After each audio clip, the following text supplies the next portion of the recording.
anyone in Britain to name a famous businessman, and they'll almost certainly say Alan Sugar, or Lord Sugar, Baron of Clapton, to give him his fancy new title. You might know him as the self-made millionaire behind Amstrad in the 80s, or the unpopular owner of Tottenham Hotspur in the 90s, or the bad-tempered TV boss in The Apprentice. But none of us have met the real man behind the public persona until now. I've been given exclusive access to Lord Sugar's home and life in Florida. What's the biggest cheque you could write right now? Over 100 million and it would get paid. To get under the skin of this famously private figure. Were you looking at yourself on telly thinking, Yeah, you're fat.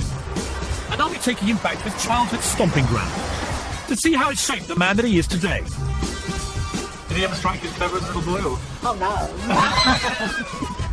This is Alan Sugar as you've never seen him before. I feel gutted. Totally gutted. He's a broken heart. Yeah, I think so. Yeah. Which means you must have a heart. As I find out the truth about the man behind the desk. Have you ever woken up and thought, Alan, I'm wrong? Yeah, doing this, we get it. Miami. Just north of Florida's favourite flesh pot, Miami, and south of ritzy Palm Beach, Boca Raton is a 9-hour flight from London. Jig it out. Here I am in the place where I come like Not that convenient for most of us, but if you only fly by private jet, as Lord Sugar does, then it's a dog. Right, Captain. Let's go find him. me and Charlie at the bar running up a hot deal, nothing less than ill. When we dress to kill, every time you This is one of the most affluent neighbourhoods in America. sweet faces, every different nation. And only multi-millionaires like Lord Sugar can afford to live here. I'm going to Miami. Welcome to Miami. Party in the city where the heat is on. Lord Sugar, Yes, how are you? how lovely to see Nice you in to your see you. rambling Boca Raton mansion. Yes, and you turning up in the style that you're accustomed to. Yeah. This is very civilised for you. Yeah, very, very nice, isn't it? I wasn't expecting Very this. calming, very calming. Very calming. Yeah. Very quiet and peaceful, a bit like Yeah. you, really. Yeah, absolutely. I'll show you around. I mean, obviously, even you've worked out that's a swimming pool. Yeah. This house originally stopped, so I bought this plot, and then we attached this other. So you part built of the it. whole thing? Yeah. Well, I didn't build it myself. I mean, No. I commissioned builders to do it. Being the nice, easygoing fellow, as you can imagine. I can imagine you enjoy the work. Yeah. Lord Sugar's villa is set on one of Boca Raton's most prestigious waterside addresses. With 8 bedrooms and his very own jetty, it's valued at an estimated $7.5 million. Who's top dog in Boca Raton? I don't know. I You must be don't- near the top, No, then. no. No? I don't think. It depends. Are there billionaires here? Yeah. Well, it depends how they value themselves. Are you a billionaire? No. In dollar terms, just about virgin on it. Do you like money? It's not my god. It isn't. I've accumulated it. I've made it. It's not my god. It really isn't my god. If money is not your god, what is? I like a deal. I like a deal. I like to be busy. On the Sunday Times rich list, you appear to be getting poorer. Yeah. I find that hard to believe. I will say this. They should have a different list. A list of, come forward, someone who can write a cheque out now for £100 million. Write the cheque and put it into the bank and get it paid. How many of them do you think could I pass that don't test? think too many of them would. Now, I'm not, I mean, I could, okay, because that's the way I run my business What's and my the biggest cheque you could write right now? life. Over 100 million and it will get paid. Do you realise you're actually wealthier than Sir Paul McCartney, who wrote some of the greatest songs in history? I don't know. Do you think that's fair, that you should have more than him? Well, I think he's done very well considering he's a musician. Well, I'm looking at a body of work of the emailer, Yeah, the sky dishes, yeah. and some A few computers we made. and a few computers Yeah, a against few million, yeah. Yesterday, Hey Jude, and Let It Be. Okay. Which do you think is going to leave the longest legacy on Earth? Without a question of a doubt, the emailer. In 1968, Alan Sugar founded the company that made him the wealthy man he is today. Amstrad stands for Alan Michael Sugar Trading. So quite straightforward, it's all about Alan. The business started out with these amazing double sort of cassette hi-fis with a record player on the top. Twin cassette decks to tape tapes, £289. I had one of those. Trading in mostly hi-fi equipment, the business grew steadily until 1980, when it was floated on the stock market. The deal was to make the 33-year-old Sugar an overnight millionaire. When you made your first million, you actually had a cheque, didn't you, for the It amount? was actually 2 million was the first. 2 million, but that's the moment you became a millionaire physically. Yeah. And what did that feel like? And it felt great. You know, it was a deal in getting all these merchant bankers and accountants and everybody else asking questions and always wondering, is this going to happen? Is this actual flotation going to happen? And there came the final day when the merchant bank at the time of Climate Benson signed the piece of paper and the prospectus was published. And then they were kind of knackered then. There was no pulling back. That was it. That was the day that I knew I'd made 2 million quid from nowhere. Be under no illusion. By 1980, I was doing very, very well. And then came the PC revolution. In the 80s, the founder and boss of Amstrad jumped on the home computer bandwagon and became a poster boy for entrepreneurial Britain. Amstrad revolutionised the way that we buy personal computers back in the 80s. He entered that marketplace with vigour. Here's a man with £450 to spend on a computer for his business. He can have about this much of an IBM PC or this much of an Amstrad PC 1512. He made the personal computer affordable to all. It was quite a revolution. Compatible with you-know-who, priced as only we know how. What would you say is the secret of your success? I never set out to have a kind of a Cartier, Rolls-Royce type business. The products that I sold were made for the truck driver and their wife. It was very simple, in your face. Pile it high, sell it cheap. So really, it was all sold on price, specification, that's it. Fred over there sells his product for £100, mine's 50, that's the deal. Nice fountain. This is like the Trevi fountain of Boca Raton. Go on, get your bloody money out and throw a coin in there. You lost that. That is money down the drain. Bentley and the Ferrari. What's that? Go on, give it a push out, come on. It's got a proper engine, isn't it? Oh yeah, we don't mess about here in the Sugar household, boy. Lord Sugar has a lot of toys. Turn the key, sunshine. Yes! Do you think you're sending the right message to your grandchildren with this? Well, it's only get it on a special trip. Have you ever tried to get it? I can't, it's too big. Apart from identical Bentleys in each of his 3 homes, he also has a $30 million private jet. Blimey, like a house. Yeah, house on wings.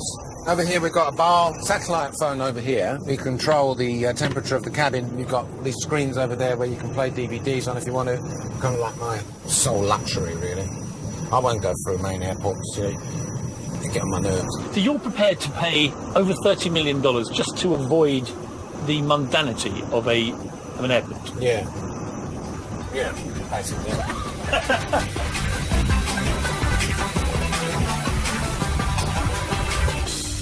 It's clear that Lord Sugar is happy to talk about how he made his money and how he likes to spend it. But coming up, I find out if success has come at a price. I don't think she wanted money. I don't think she wanted extravagant homes or holidays. What she wanted was me. We get a tour of the house. Even I've forgotten myself here. What's this thing here? A piece of took. I flogged that. And I find out what Lady Sugar thought about her husband buying a football club. One day, she heard I'd got involved in Spurs. And she thought that was a bad idea. She didn't think it was a good one. She was right, And she was absolutely spot on. I'm spending 2 days with Lord Sugar at his luxury villa in Boca Raton, one of the most exclusive postcodes in the whole of the United States. How do you get on with Americans? Generally very, very well. Because they don't know who you are. No, that's the good news. My opinion of the Americans I've met to date are mainly in this Florida area. And what opinion is that? But what really annoys me is that sometimes when they ask me to speak English, I mean, to go just turn up into a coffee shop somewhere with a friend and just go up to the bar casually and say, I'll have one of these and one of these. And I go, what? In the end, I say to them, look, you speak English, I speak English. So let me make this simple for you. My name is Alan. This guy named here is Joe. Joe, he wants a flappy, schmappy, crappy, latte, schmarty, whatever, and I just want a bleeding cup of coffee with milk. They must think you're the rudest man They alive. don't get it. They think I'm an Australian. They don't get it.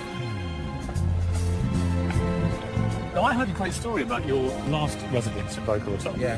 Which is that you had lived there very happily with your wife Anne for a while. Yeah. And then one day, when she was out shopping, you sold it without telling her. Yeah. So Anne came back from shopping, and you told her you basically sold the house. Well, kind of didn't spring it on her straight away, if you understand. But what was Anne's actual reaction? No, we're not selling my house.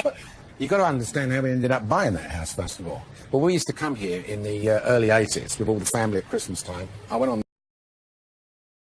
I bought a house. Also. But none of these decisions appear to involve your wife. Well, we've been married long enough. I know the way she thinks. It's like when you bought Tottenham Hotspur with that. Yeah. She is normally utterly horrified when you do these things. Yes.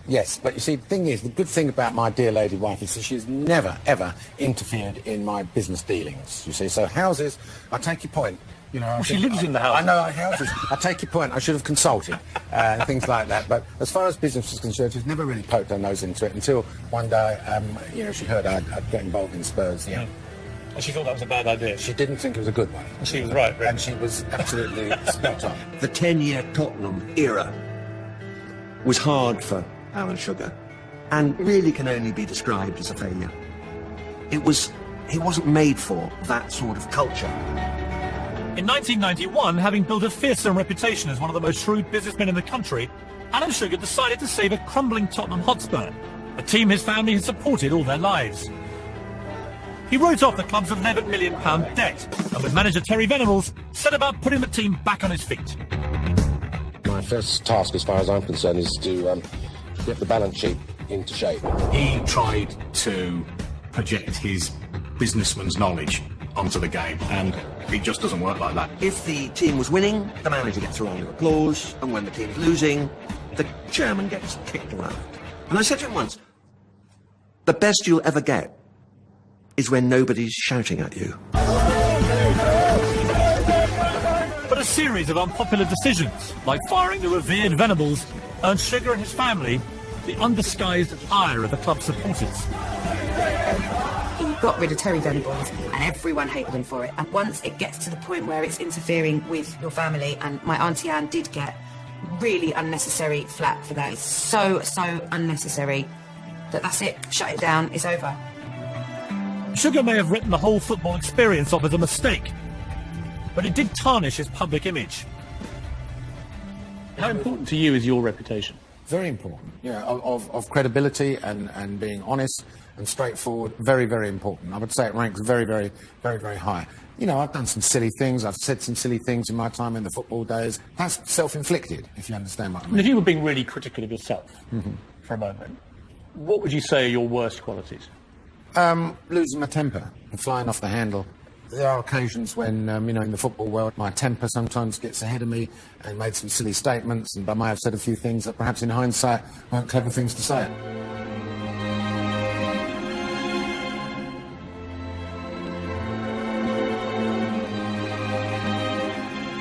How do you like being famous?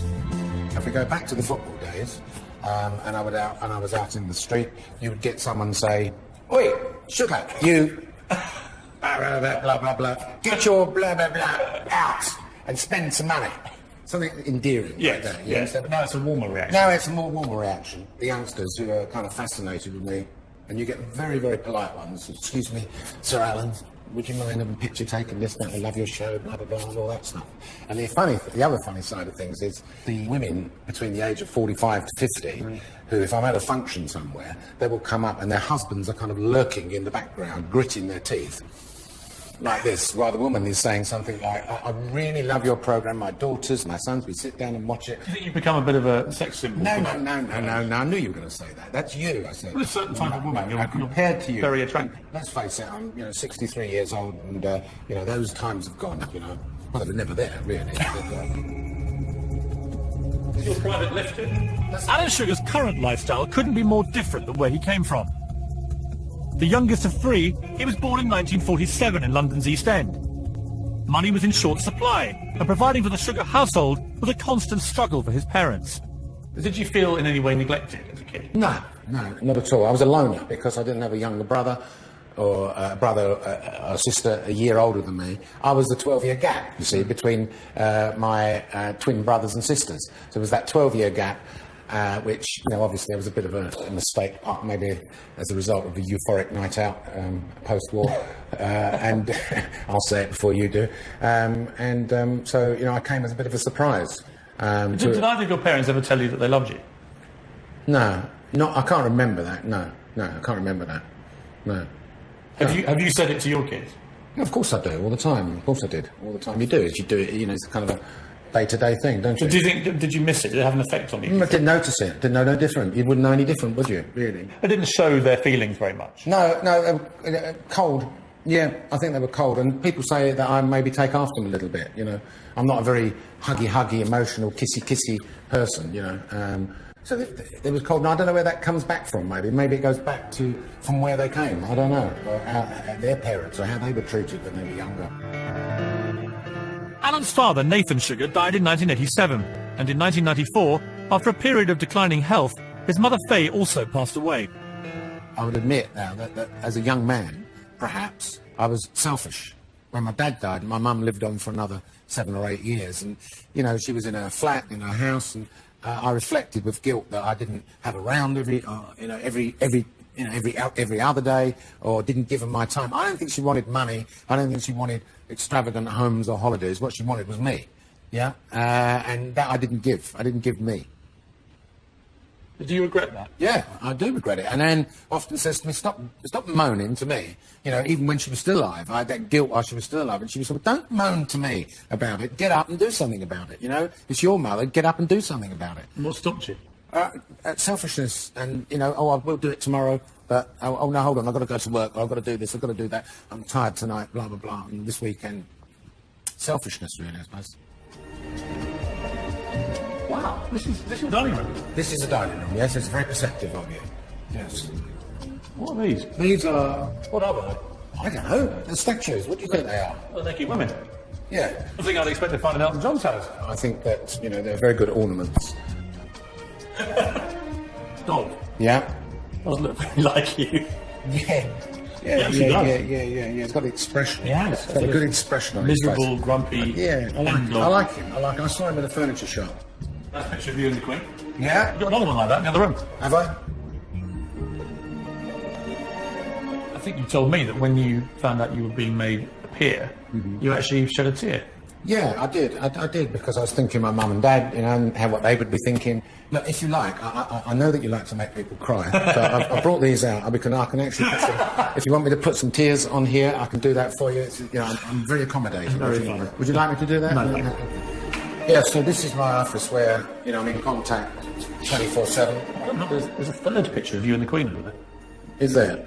Oh, well, maybe I like her, really. She's my monarch. I like to have her near me. There's also a picture of you and Anne. Yes. I mean, how important has Anne been to all this? I mean, you know, I couldn't ask for a better wife than her. Anne and Alan first met each other 46 years ago. After 4 years of courtship, the pair married, had 3 children, and in 2008 celebrated 40 years of wedded bliss. Anne was an absolute cracker when you met. Yeah, so I don't know what, I mean... Well, you are batting way above your strength. Oh, possibly. I was lucky. And I'm still wondering what it is she saw in me. What do you think it was? I don't know. I don't know what it was. She must have seen that spark of genius there that I have. I mean, is she the only woman you've ever loved? Absolutely. Yeah, absolutely. She did actually dump you once, didn't she? Yeah, I mean, the long and short of it was I wasn't good enough for her father, really. That was basically it. And I don't blame him, really, because I remember him saying to me later in life, he said, you wait till, you know, you have a daughter and you'll understand. Because what was I had a little minivan, a kind of a Del Boy fur jacket. I used to come around to the house, and they were deemed to be slightly more prosperous than you were ill-mannered?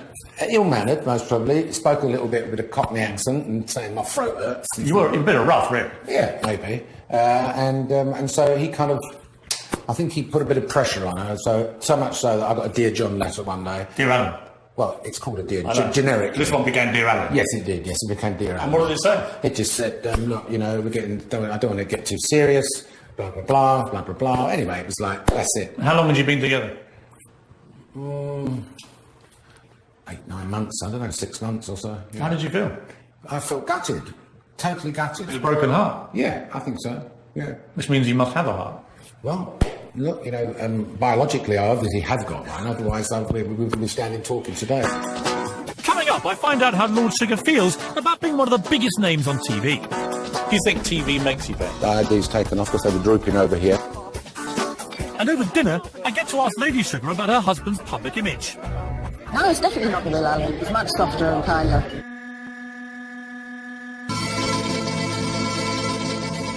You like art? No, I like the colour. I like the colour. When Lord Sugar opens up, it's intriguing to see the man behind the hard exterior. So when I'm invited to meet Lady Sugar at a romantic dinner for three at their favourite Italian restaurant, I jump at the chance. Does he make you call him Lord or? No, I prefer to. In the beginning, I used to call him Mr. Sugar. Yeah. Now I'm on his first name, so Lord. That's Lord Vinny. That's how it goes. Does he actually know your name's Alan? No.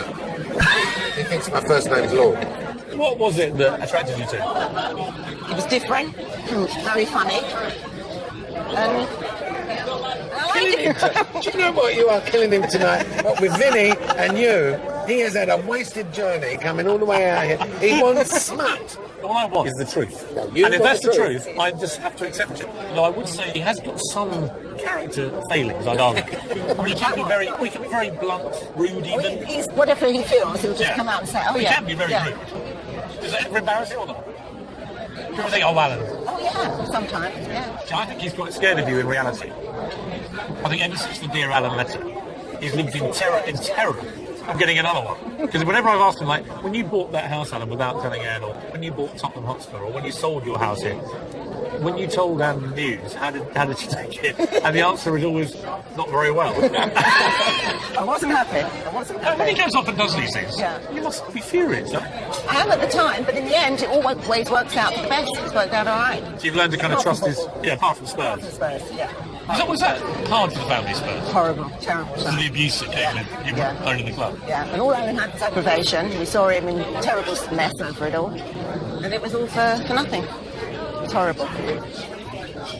Why do you think your marriage has survived so long and so well? But we grew up together. I mean, you know, we prospered together, right? I mean, she was there, you know, and so, you know, she go on, tell him. You always proudly tell people he was earning more money than you. when we first met. He used to earn more money than me, and so we grew up together. So, you know, we moved together at the same time. So I asked him earlier how he coped now that he'd become this quite unusual sex symbol. Shut up, you silly sod. Oh, wait a minute. Shut up, you sausage.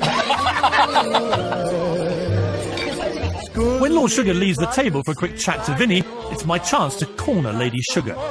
When I was talking about it earlier, there were a lot of insightful things in his early life, which I thought had played a part in creating the man that he is, from the rather cold way that his parents were towards him. And I thought that collectively, all that must have contributed to him being so driven. I think he always had that drive to do something because he knew he wasn't going to get anything from his mum and dad. He had to work to get somewhere. When I first met Alan, I could see there was always that coldness there, and he's just got warmer the more we were together. Did you see the coldness from his mum and dad? Oh yes, they were completely different to my mum and dad. Yeah, I could see that. Do you think he was properly loved by them, or was it? Oh yeah, no, I'm sure he was. But they weren't demonstrative. They found it very hard to show it. Which is a trait that he inherited for a long time. Yes, yeah. I mean, has he ever got... Alan still finds it very hard to show his feelings. People watching The Apprentice, they think he's this kind of heartless. I know, I can't stand that. I think that's awful. They think, yeah, I really don't like that about the show. Do you think it's not the real Alan? No, it's definitely not the real Alan. It's much softer and kinder. Part of me thinks he doesn't really mind that image, because if he did, he would stop doing the show. Yeah, well, obviously he knows it's part of the show, but that's how he's supposed to be. But it upsets you to see him. I don't like it. It's a complex character, I'd say. But it's not once you know him. No, he's not. Once you get to know him, he's complex in the sense of the persona that he allows to be out there. It's like he won't let his guard down.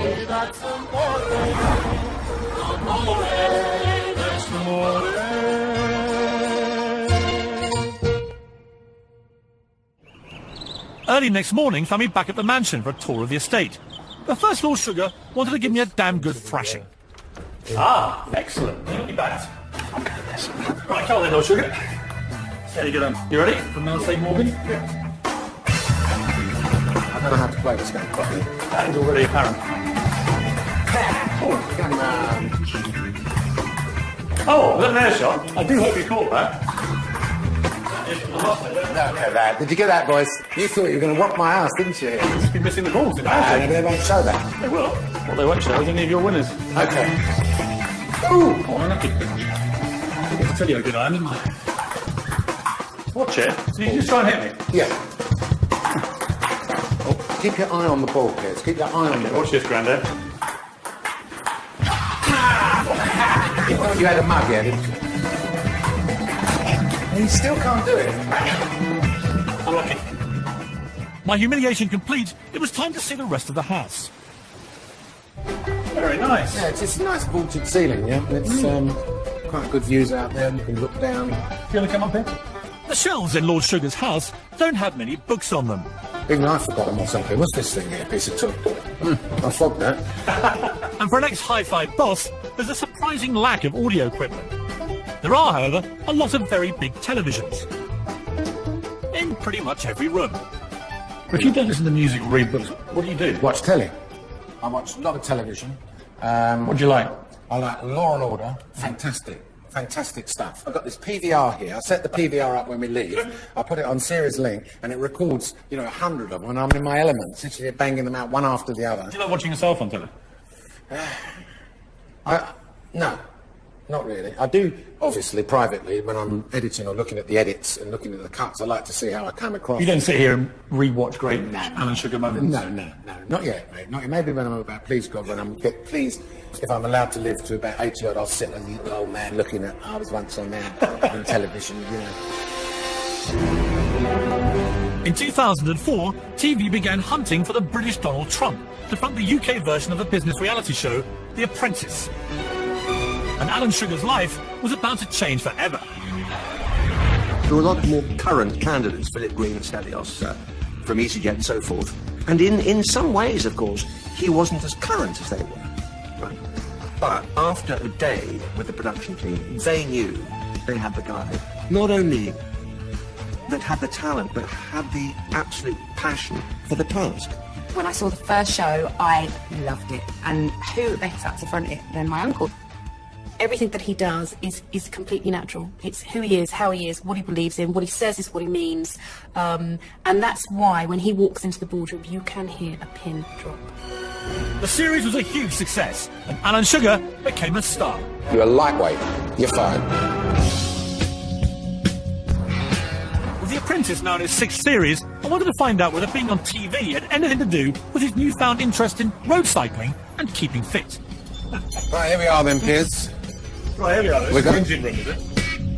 And how far was he prepared to go to look good? Well, when you first did The Apprentice, you were a lot chunkier than this. Were you looking at yourself on telly thinking... Yeah, you're fat. Yeah. Yeah, and that was it. And I thought, right, one day, that's it. Was it you saying that to yourself or other people No, going... me saying Were you it to reading? myself. My sons, bless them, who are also fitness fanatics, they would say to me, yeah, you're putting it on a bit, Dad, you're getting a bit round here, you're bulking up a little bit, so that didn't help either. But that is vanity, isn't it? Yeah. Do you think TV makes you vain? I think it must do. I mean, you obviously look at yourself. What other things have you done in terms of vanity? These were done, yeah. I had these taken off because they were drooping over here. What did you have taken off? The skin over the top there. Right. In Boca Raton, the guy, one Christmas I had nothing to do with a bad groin, couldn't play tennis. It was Boxing Day, there was no one to annoy back in England. I found the office of this surgeon, and the woman answered the phone, hello doctor, this on surgery, yeah, hello. I said, I can't book you in for 6 months because he's so sought after. I said, no, I want it done next week.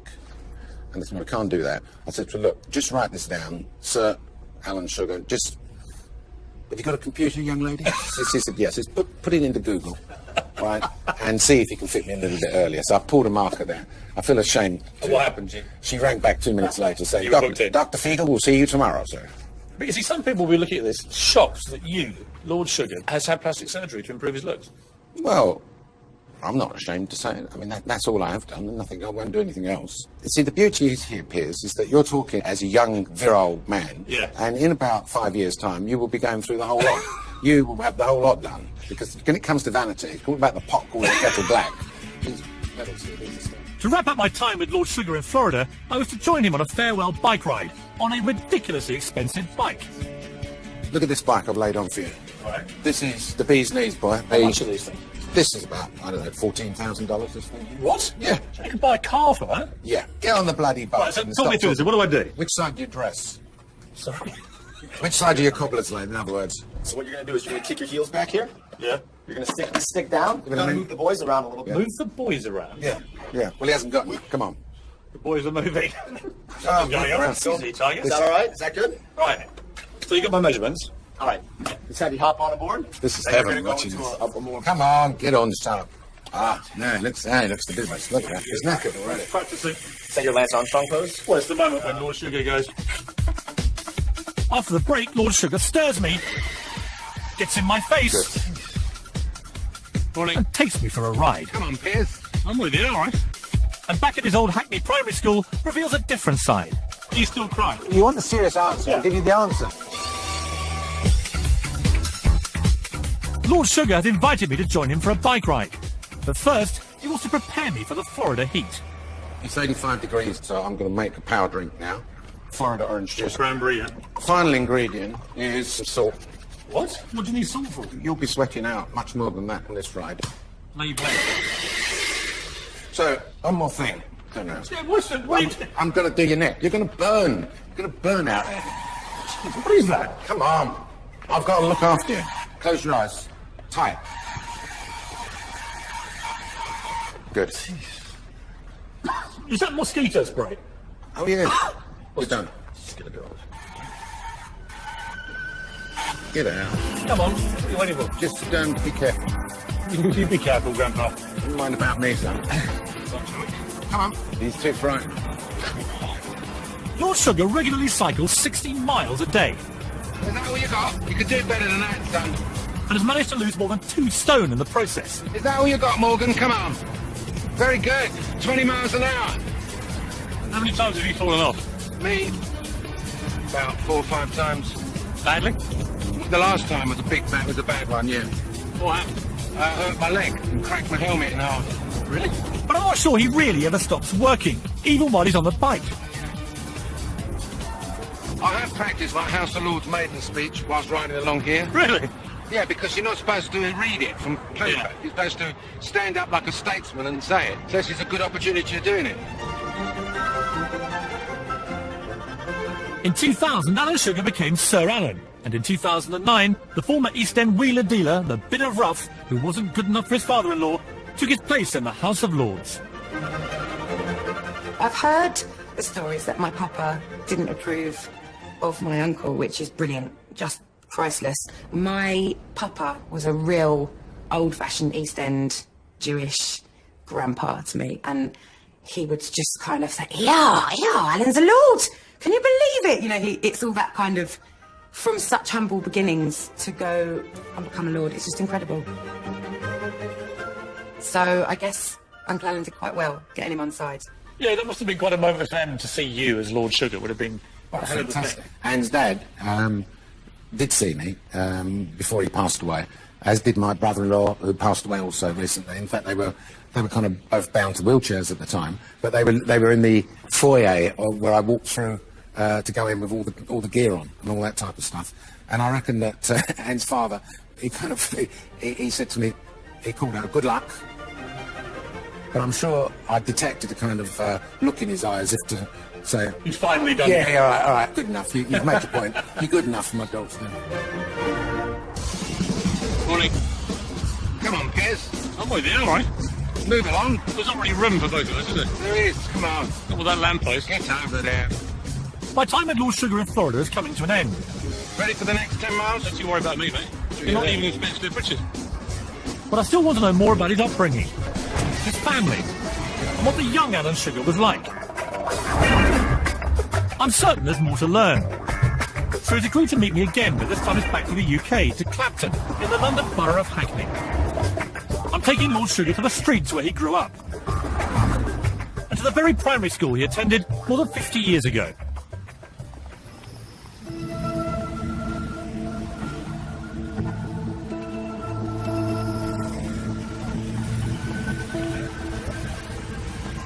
Here we are. Look at this. First thoughts?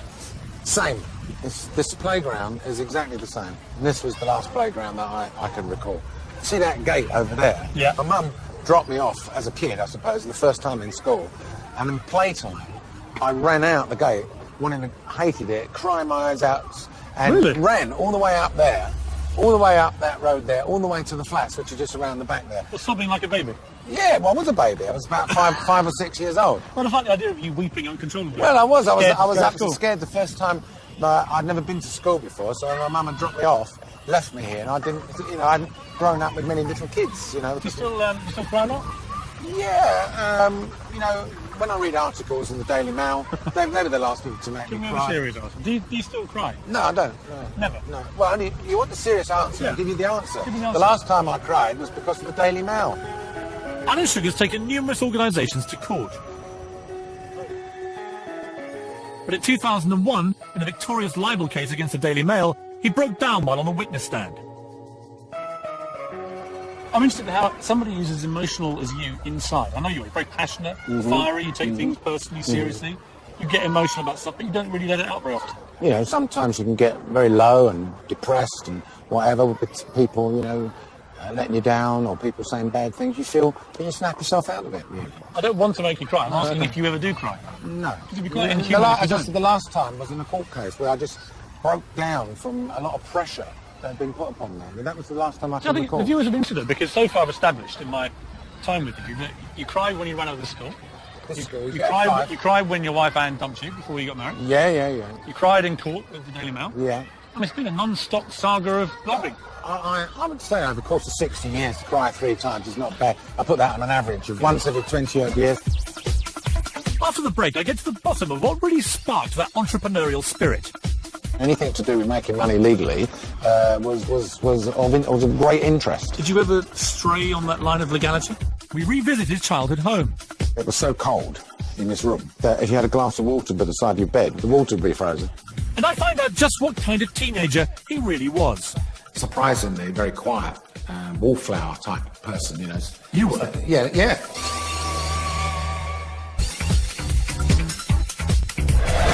Northlaw Primary in Hackney has been a school for 104 years, and it's where the young Alan Sugar first learned to read and write more than 50 years ago. So I think we should go in and meet some of the future Alan Sugars. Yeah.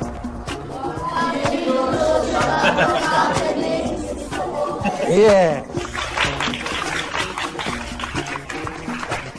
Who's got a question? Yeah. Were you happy at Northwood? Very happy at this school. It was a great school. Lord Sugar, what advice would you give to help us succeed in life? The best advice I can give you is that while you're here, is to learn every single thing that the teachers are talking to you about, because all this stuff you're getting here now from the teachers is free. Who watches The Apprentice here? Do you think he's quite scary? No? What do you think of him on TV? He's a role model. Why is he a role model? He acts like them big people. Yes? Like the boss? Yeah. Yeah? And you think the things he says on the show are good things? Yeah, because before he says that you're gonna be out, he tells them you're good and stuff. When Alan left Northlaw Primary School at the age of 11 and moved up to Brook House Secondary, his family grew concerned as the young teenager became withdrawn and reclusive. In your book, you go into great detail about how you were sort of ostracised by other kids. Tell me about that and how you came through it. I was with a group of youngsters. We played around in the clubs and all that type of stuff. They were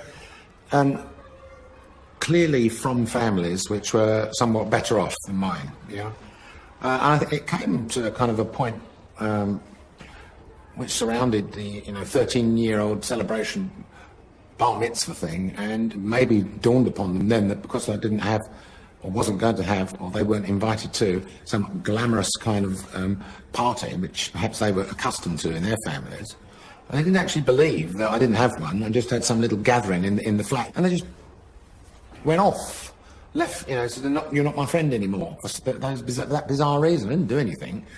I think they realised I wasn't allegedly in their league, or that kind of people, and they went off. And how did that make you feel? And that was kind of it was a blow, really, because you got used to all these friends, and in the end you kind of shrink into a little shell at home, and you don't want to do anything, and you don't want to go out and search for new friends and all that type of stuff. It was a period of a couple of years where I just didn't have any pals outside of school. And that's really hurtful. Yeah, it was, I suppose, because it should have been water off a duck's back, shouldn't it? Oh, well, these 3 pricks don't want to know me anymore. Fine, I'll find someone else, right? But obviously not. No, but I think the fighting instinct kicked in your late teens when you came out of that period. There actually, a few things happened to you as a young man. The ostracisation from his kids, your parents perhaps being a little cold towards you, that it all builds up, and you get to the late teens and you think, I'm going to show everyone. How did you win around that 2-year period? How did you come out of it? How did you get friends again? My mum did what mums do. observed this kind of reclusive child and started arranging people for me. Well, arranged friendships. Yeah, I mean, you know, that's like the biggest lead balloon you could ever do. I mean, parents arranged something for us. It was an uncool thing you can think of, so that didn't go very well. And eventually, my sister-in-law's brother, who I did know through family association, took me out into the marketplace, so to speak, introduced me to a few new buddies, and suddenly this reclusive person comes in and surprisingly very quiet. Wallflower type person, you know. You were? Yeah. I was standing on the periphery and watching things going on, trying. And, you know, you can imagine being introduced to a new bunch of young people. This is Alan. Yeah, once you got past that, hello, how are you? What do you do? What school do you go to? Blah, blah, blah. That was it. They were off doing their bits and pieces, and I was still hanging around. But it got to a stage once, so there was some party somewhere, and, you know, things clicked then. Suddenly, I got the opportunity of breaking out, cracking a few jokes and you know, breaking the atmosphere, and it took a while, but then I finally got back in with a great group of friends at around about the age of 15, and those are my pals still today. Brilliant. Yeah. Just 5 minutes up the road from his primary school is the council block Walmer House, where the young Alan Sugar lived with his family up until the early days of Amstrad. This was the first estate you grew up on, really? Yeah, this is where I grew up. I was born in Hackney Hospital down the road and grew up here. That garage over there, that's where I bought my famous minivan, a 50-quid minivan. 50 quid, £8 insurance, third-party fire and theft, and I was at the races. I used to park it over here, and that's when I started my real business. That's where Amstrad started out, that little van. What do you feel when you come back here? You feel like you have warm memories of your time? Yeah. We used to play over here. Because you were up to all sorts of stuff here, weren't you? Yeah. And then the neighbours were a lot of my customers, actually. I used to take pictures and photographs, used to make ginger beer and all that stuff, Really? so they were sick and tired of me.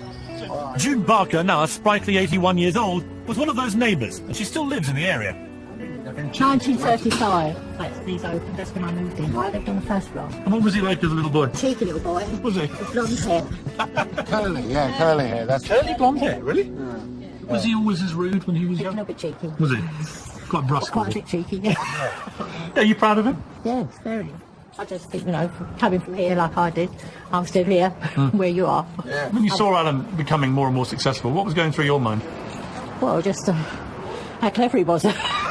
Really? Did he ever strike you as clever as a little boy, or? Oh, no.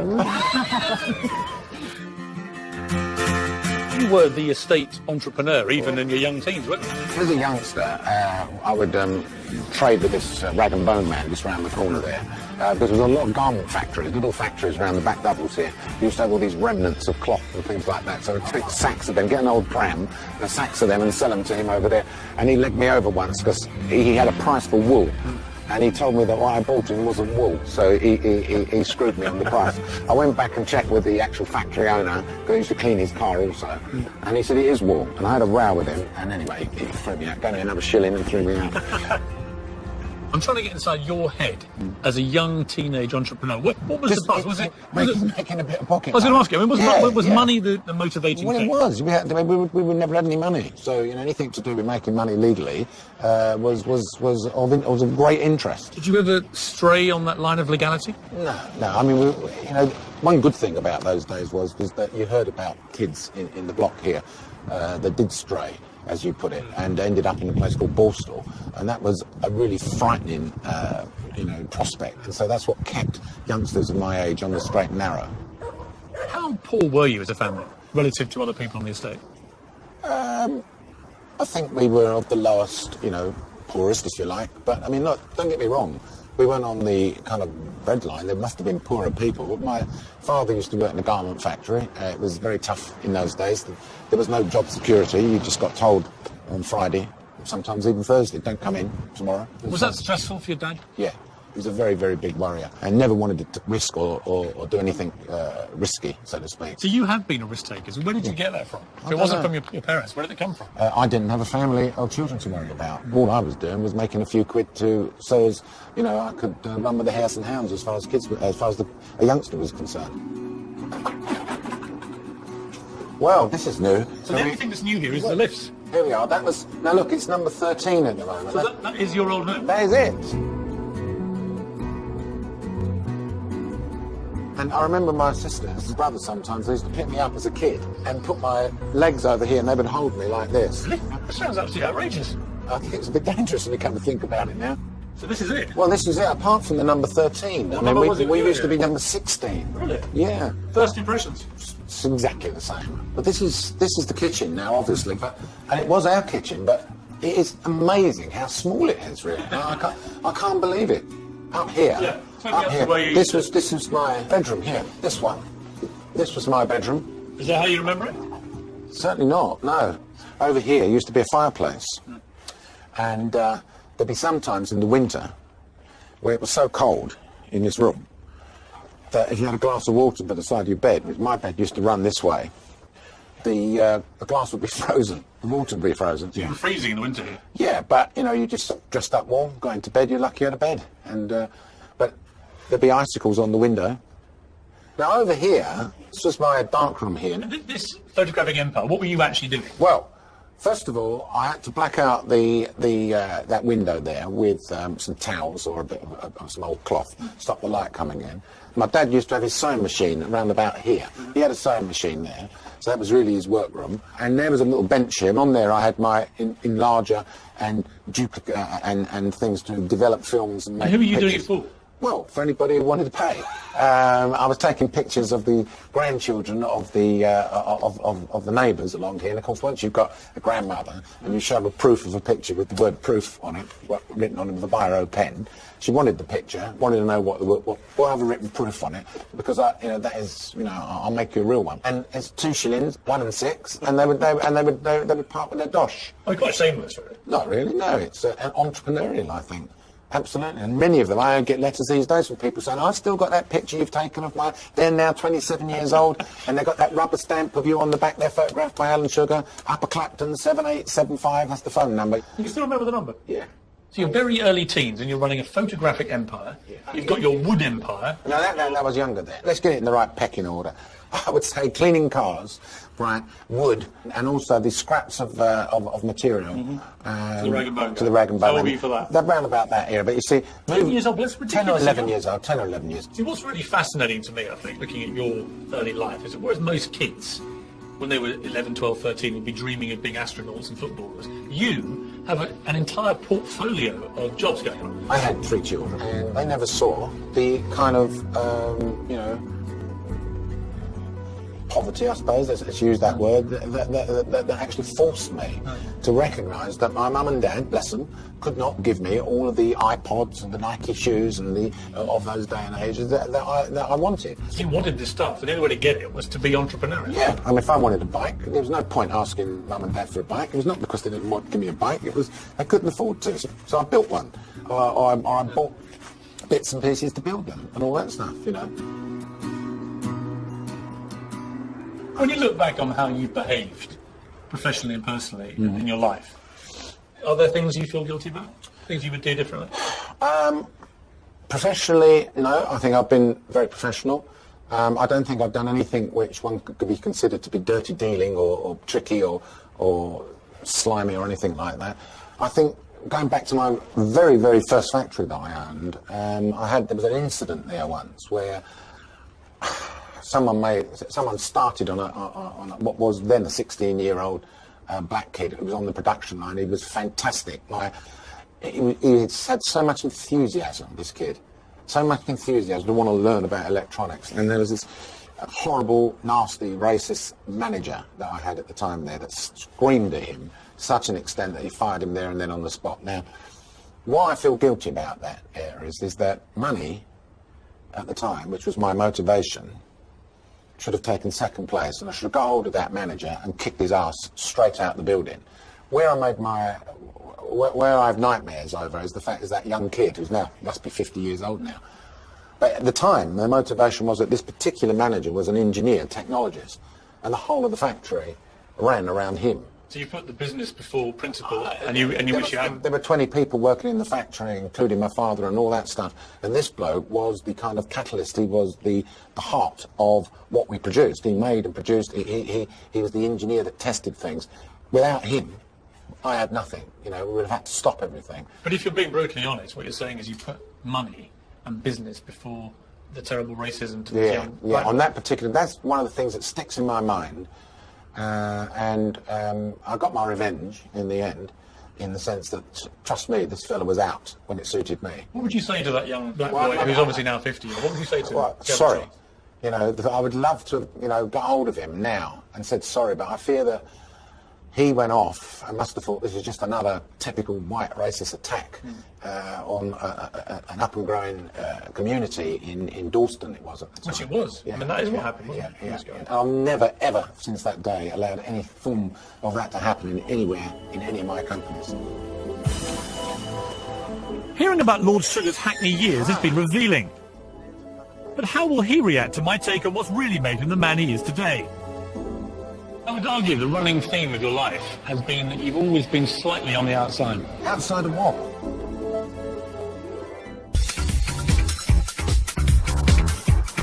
I'm coming to the end of my time with Lord Sugar. And the more I hear about his experiences, the closer I am to understanding his rather complex character. Look, this starts to bring back memories.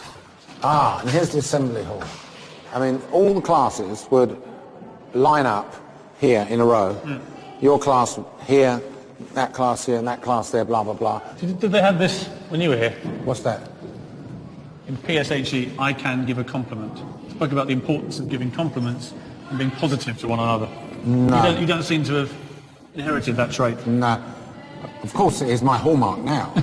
Do you feel quite proud yourself of the fact that you've come from relatively humble beginnings and that you've done two things? You've built this incredible empire, but you've also, I think, retained all the values you had as a young man. Yeah, I think that's good. I think that's good. I'm pleased with myself as far as that's concerned, that I have managed to, I think, keep my feet on the ground, really, not forgetting where I came from. Would you see yourself as still a working class lad? Yeah, I do. And I don't like the fast buck merchants in the city, which, interestingly enough, there's a view that we never had here. That's interesting. Yeah. That is the city there, there's the Gherkin. And there's a kind of an era that grew up in the past 30, 40 years. I don't like that lot too much. So it's interesting to me. I don't rate them too much. That lot have made enough money out of me. I don't have to worry about them. And they like me when it suited them, and they disliked me when they didn't. And that's, a harsh reality of life. But I would argue the running theme of your life has been that you've always been slightly on the outside.